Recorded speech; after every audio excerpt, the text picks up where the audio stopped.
ಆತ್ಮೀಯ H16 news ಅರ್ಥಾತ್ ಹೇ ಸೀತಾರಾಮಗೆ ಸ್ವಾಗತ. ನಾನು ನಿಮ್ಮವ MI ಅಥವಾ ಮಲ್ಲಪ್ಪ ಜೋತಾವಾರ್. ಆದ್ಮೇಲೆ ಈಗ ತಾವು ದಿನ ಸುದ್ದಿಗಳನ್ನ ಅದರ ಜೊತೆಗೆ ವಿಶೇಷತೆಗಳನ್ನ ನೋಡ್ತಾ ಹೋಗಿ ವಿಶೇಷ ಈ ಮೊದಲನೇ ಸುದ್ದಿಯನ್ನು ನೋಡಿ. ಮರು ಚುನಾವಣೆ ನಡೀತಾ ಇದೆ ದಾವಣಗೆರೆ ದಕ್ಷಿಣದ. ಎಂಥ ಅಭ್ಯರ್ಥಿ ಬೇಕು ಅಂದರೆ ಸಾರ್ವಜನಿಕವಾಗಿ ಸ್ಪಂದಿಸ್ತಕ್ಕಂಥ ವ್ಯಕ್ತಿ ಬೇಕು. ಕೆರೆಗಳನ್ನು ನೀರು ತುಂಬಿಸ್ತಕ್ಕಂಥದ್ದು, ಕೆರೆ ಹೂ ತೆಗಿತಕ್ಕಂಥದ್ದು ಮಾಡಬೇಕು. ರೈತರಿಗೆ ಅನುಕೂಲ ಆಗ್ತಕ್ಕಂಥವ್ರ ಅವಶ್ಯಕತೆ ಇದೆ. ಬಡವರಿಗೆ ಅನುಕೂಲ ಆಗ್ತಕ್ಕಂಥದ್ದು ಅವಶ್ಯಕತೆ ಇದೆ. ಆಮೇಲೆ ಇಲ್ಲಿಗೆ ಇಂಡಸ್ಟ್ರಿಗಳು ಏನೇನು ಬೆಳೆಯನ್ನು ಬೆಳೀತಾರೆ, ಭತ್ತ ಪ್ರೊಸೆಸಿಂಗ್ ಇಂಡಸ್ಟ್ರಿ, ಮೆಕ್ಕೆಜೋಳ ಪ್ರೊಸೆಸಿಂಗ್ ಇಂಡಸ್ಟ್ರಿ, ಆಮೇಲೆ ತರಕಾರಿ ಏನು ಬೆಳೀತಾರೆ ಅವರಿಗೆ ಕೋಲ್ಡ್ ಸ್ಟೋರೇಜು, ಇಂಥವನ್ನ ಮಾಡಿಕೊಂಡು ಇಂಡಸ್ಟ್ರಿಗಳು ಹೆಚ್ಚಾಗಿ ಬರಬೇಕಾಗಿದೆ. ಆ ಥರದವರು ಗೆದ್ದು ಬರೋದು ಭಾಳ ಸೂಕ್ತ ಅಂತಕ್ಕಂಥದ್ದು ನಮ್ಮ ಅಭಿಪ್ರಾಯ ಇದೆ. ಶಾಮನೂರು ಶಿವಶಂಕರಪ್ಪರಿದ್ದಾಗ ಭಾಗಶಃ ಅಭಿವೃದ್ಧಿ ಆಗಿದ್ದಾರೆ. ನಗರನ ಅಭಿವೃದ್ಧಿ ಮಾಡಿದರು, ಗ್ರಾಮೀಣನ ಸ್ವಲ್ಪ ಮಾಡಲಿಲ್ಲ ಅವರು. ಯಾಕಂದ್ರೆ ಮತ ದಾವಣಗೆರೆಗೆ ಜಾಸ್ತಿ ಅನ್ನೋದು ಅವರ ಅಭಿಪ್ರಾಯ ಇತ್ತು. ಆದ್ದರಿಂದ ಗ್ರಾಮೀಣಕ್ಕೆ ಅಷ್ಟು ಒತ್ತು ಕೊಡಲಿಲ್ಲ. ಎಲ್ಲೋ ಒಂದು ಕಡೆ ಒತ್ತು ಕೊಡ್ತಿದ್ರು, ಇಲ್ಲ ಅಂತಲ್ಲ. ಬಟ್ ಈಗಿನ ಇದರೊಳಗೆ ಸರ್ಕಾರದಲ್ಲಿ ಬಡ್ಜೆಟ್ಟು ಇರಲಿಲ್ಲ.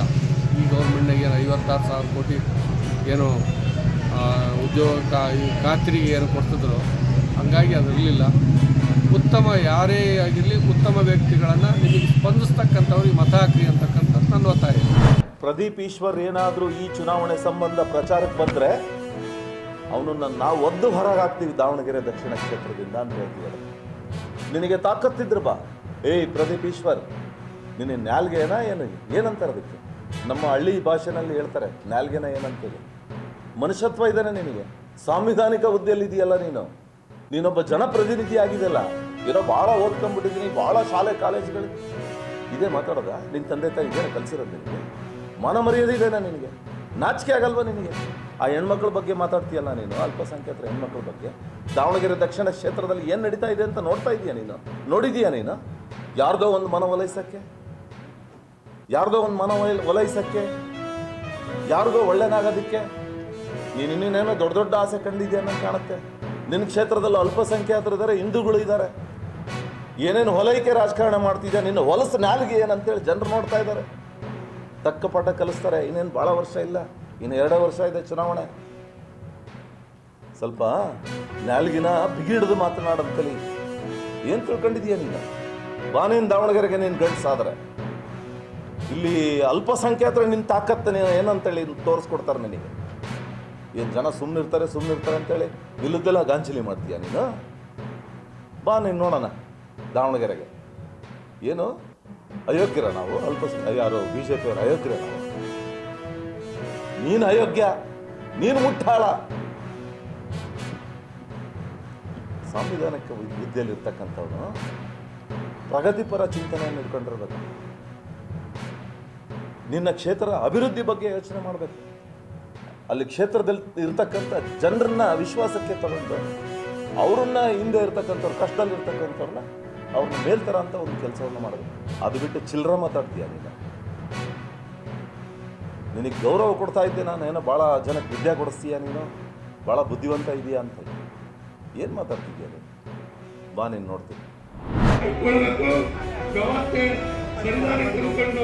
ಮತ್ತೆ ಮುಂದೆ ಉತ್ತರೋತ್ತರವಾಗಿ ಮಠ ಬೆಳಿಬೇಕು ಅನ್ನೋ ಅಭಿಲಾಷೆ ಭಕ್ತರಿಗಂತೂ ಐತಿ. ನೀವು ಟ್ರಸ್ಟಿಗಳಿಗೆ ನಿಮ್ಮ ಆತ್ಮ ನೀವು ಕೇಳ್ಕೊಳ್ಳಿ, ನಿಮ್ಮನ್ನು ನೀವು ಪ್ರಶ್ನೆ ಮಾಡ್ಕೊಳ್ಳಿ. ನಾವು ಇರ್ತಕ್ಕಂಥ ಇತ್ತು ಅದನ್ನ ನಿಮ್ಮ ಆತ್ಮಾವಲೋಕನ ನೀವೇ ಮಾಡ್ಕೊಂಡು ನಿಮ್ಮಲ್ಲಿ ಪ್ರತಿಯೊಬ್ಬರಿಗೂ ಒಂದು ಒಳಮನಸ್ಸನ್ನು ನಿಮ್ಮ ಮನಸ್ಸು ನೀವೇ ಕೈಕೊಳ್ಳಿ.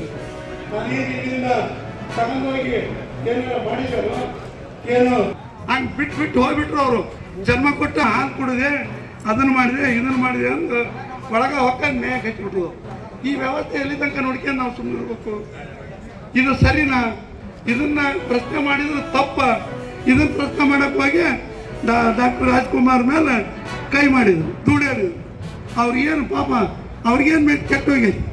ಅವರು ದಿವಸಕ್ಕೆ 10,000 ಅಲ್ಲ 15,000 ದುಡಿಯೋಂಥ ಶಕ್ತಿನ ಅವ್ರಿಗೆ ಕೊಟ್ಟದ. ಅವರು ಇವತ್ತು ಒಳ್ಳೆ ಆರೋಗ್ಯವನ್ನು ಕೊಡೋದ್ರ ಜೊತೆಗೆ ಸಾಮಾಜಿಕವಾಗಿ ಧಾರ್ಮಿಕವಾಗಿ ಇಲ್ಲೆಲ್ಲ ಕೆಲಸದಲ್ಲಿ ನಮ್ಮನ್ನು ನಾವು ತೊಡಗಿಸ್ಕೊಂತೀವಿ ಅಂತ ಹೇಳಿ ಬಂದರೆ ಅವ್ರನ್ನ ನೀವು ಎದುರಿಸ್ಕೊಳ್ತೀರಿ ಅಂದ್ರೆ ಇದು ಎಷ್ಟರ ಮಟ್ಟಿಗೆ ಸರಿ? ನೀವು ಆ ವಿಚಾರ ಮಾಡ್ಕೊಳ್ಳಿ.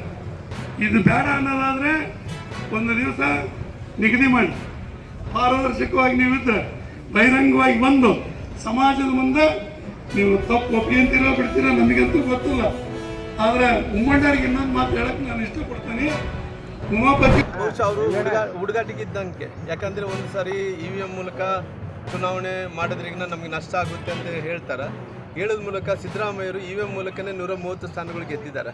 ಆ 130 ಸ್ಥಾನಗಳು ಗೆದ್ದಂಥ ಟೈಮಲ್ಲಿ ಸಿದ್ದರಾಮಯ್ಯರಿಗೆ ಅವರು ಹುಡುಗರ ಥರ ಹಠ ಇಟ್ಕೊಂಡಿರೋ ಕಾರಣ ಆ ಹಠಕ್ಕೆ ಇವತ್ತು ಸಿದ್ದರಾಮಯ್ಯರನ್ನಾಗಲಿ ರಾಹುಲ್ ಗಾಂಧಿಯವರು ಬುದ್ಧಿ ಹೇಳೋಂಥ ಕೆಲಸ ಆಗಬೇಕು ಅನ್ನೋಂಥ ಒತ್ತಾಯವನ್ನು ಕೂಡ ಮಾಡ್ತೀವಿ. DKಶಿ ಅವರು ಸದನದಲ್ಲಿ ಮುನಿರತ್ನ ಅವರಿಗೆ ಯು ವಾಂಟ್ ಮೈ ತಾಕತ್ತು ಅಂತ ಹೇಳ್ತಾರೆ ಸದನದಲ್ಲಿ.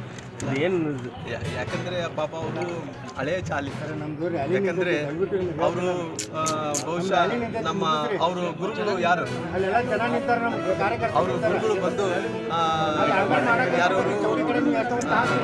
ಏನು ಬೆಂಗಳೂರಲ್ಲಿ ಒಂದು ದೊಡ್ಡ ಡಾನ್ ಶಿಷ್ಯಂದ್ರ.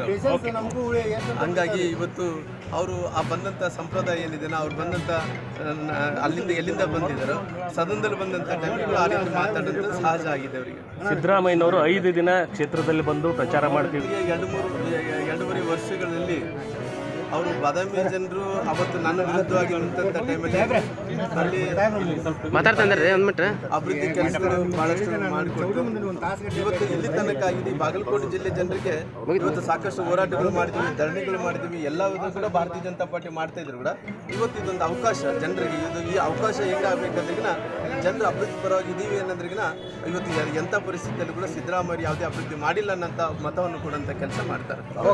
ತಾವೆಲ್ಲ ಇಲ್ಲಿವರೆಗೆ ಸುದ್ದಿಗಳನ್ನು ನೋಡಿದಿರಿ, ಜೊತೆಗೆ ವಿಶೇಷ ಘಟನೆಗಳನ್ನು ಸಹ ನೋಡಿದಿರಿ. ಅದು ನಿಮ್ಗೇನು ಅನ್ನಿಸ್ತು?